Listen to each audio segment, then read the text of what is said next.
இந்த நாட்டில் கடந்த வருடம் செப்டம்பர் மாதத்திலிருந்து அரிசிக்கான தட்டுப்பாடு நிலவி வருகின்றது. எதிர்வரும் சில நாட்களுக்குள் இந்த தட்டுப்பாட்டிற்கான தீர்வு கிட்டும். தேவையான அளவில் அரிசியின் கையிருப்பு சந்தைகளில் இருக்கும்.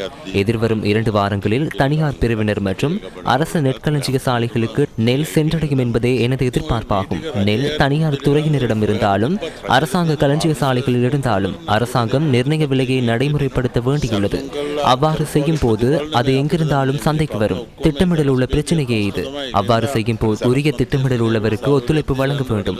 இது நாட்டில் ஏற்பட்டுள்ள நெருக்கடியில் இருந்து அரசாங்கத்தினால் அல்லது ஜனாதிபதி அனுரகுமார திசாநாயக்கவினால் மாத்திரம் தன்னிச்சையாக மீண்டெழ முடியாது. அனைவரும் இது சீர்குலையும் வரை காத்திருக்கின்றனர். வீழ்ச்சி என்பது ஆட்சியாளர்களுக்கு ஏற்படும் ஒன்றல்ல, நாட்டு மக்களே இதனால் வீழ்ச்சி அடைகின்றனர்.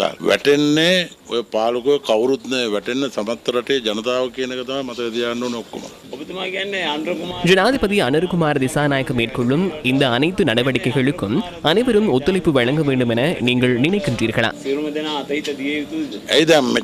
ஏன் இவ்வளவு காலமாக ஒத்துழைப்பு வழங்கியமைக்கு என்ன நேர்ந்துள்ளது? இதனை ஏனும் பரீட்சித்து பாருங்கள். இந்த அரசாங்கத்திற்கு ஒத்துழைப்பு வழங்கியே ஆக வேண்டும்.